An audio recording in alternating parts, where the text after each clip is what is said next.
মুসলমান সুলতান কিন্তু আবার নাকি সরস্বতী ভক্ত, এমনই আশ্চর্য এক ব্যক্তিত্ব ছিলেন বিজাপুরের সুলতান ইব্রাহিম আদিল শাহ দ্বিতীয়।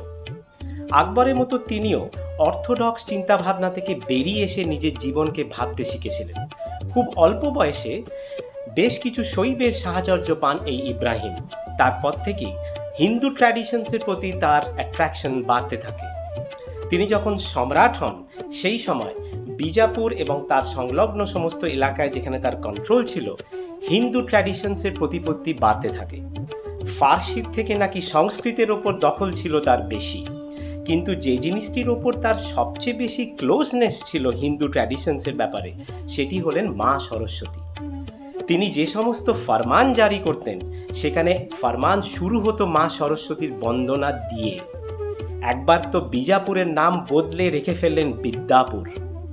আরেকটি যেটি আশ্চর্যজনক জিনিস সেটি হলো তার সময় কমিশন করা মা সরস্বতীর একটি পেন্টিং। এই পেন্টিংয়ে দেখা যায় মা সরস্বতীর 4 হাত, বীণা, শঙ্খ, পদ্ম সবই আছে। সোনার সিংহাসনে তিনি বসে আছেন এবং তার সমগ্র ড্রেস একটি হোয়াইট কালার অ্যাটায়ার।